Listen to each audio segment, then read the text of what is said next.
A Hungarian soldier lost his shooting hand to a grenade. Then he went on to win Olympic gold in shooting, not with a prosthetic, not with technology, with the hand he had left, the one he'd never trained, the one the world would have told him was the wrong one.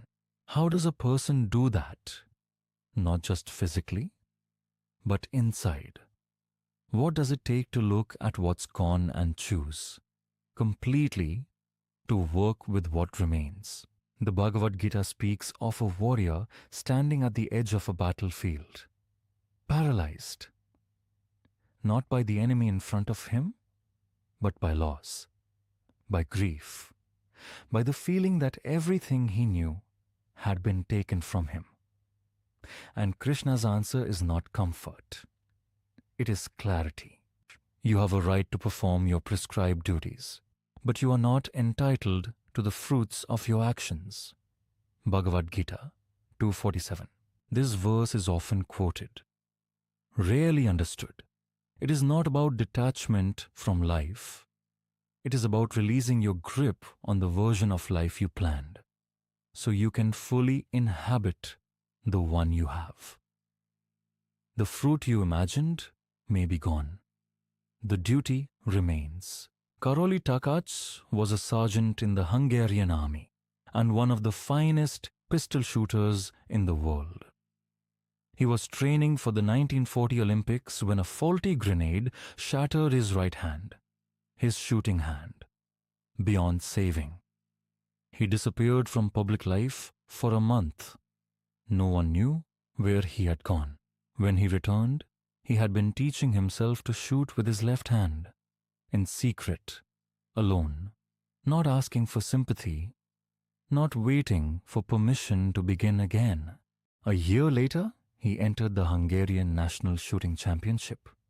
His former competitors were stunned to see him. One asked, almost gently, why he had come. To watch? I came to learn, Takacs said. He finished second that year, and then he kept going. He won the national championship. He competed in the 1948 Olympics in London, 8 years after the grenade, and won gold. Then he won again in 1952. He did not rebuild the life he had lost. He built a different one, from the same fire. The first lesson is this: identity is not located in a limb, a role, or a plan. Takacs believed he was a shooter. When the hand was gone, that belief could have gone with it. Instead, he discovered that the shooter lived somewhere deeper, in his discipline, his attention, his will. The Gita calls this the self that cannot be cut by weapons, burned by fire, or drowned by water.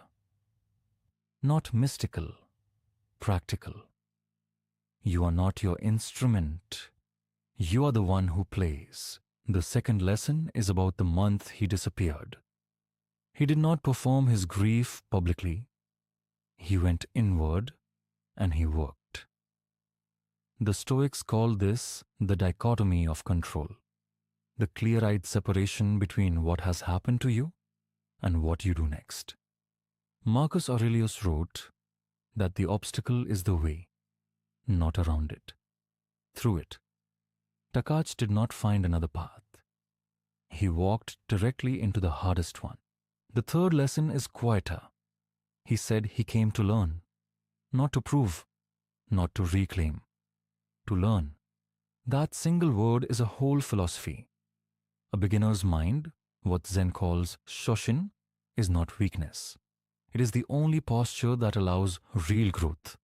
The moment we decide we already know, we stop becoming. Here is the practice.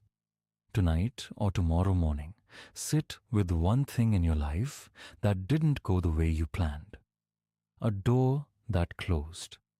A version of yourself you had to let go of.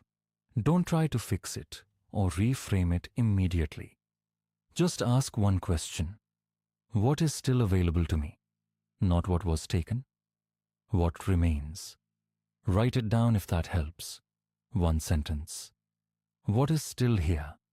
Still possible? Still mine to work with? This is not optimism. It is inventory. Takacs didn't tell himself the loss didn't hurt. He simply picked up what was left and began. That's the whole practice.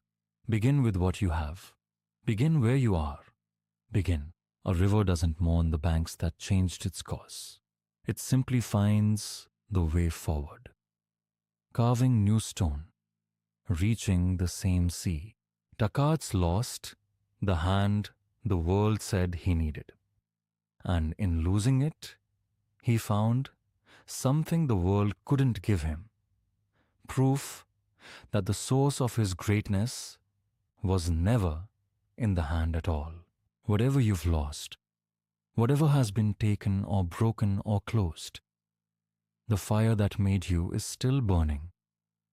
It has never needed the shape you gave it before. Begin again with what you have, with who you are. Subscribe to LifeVeda for daily wisdom that transforms your life.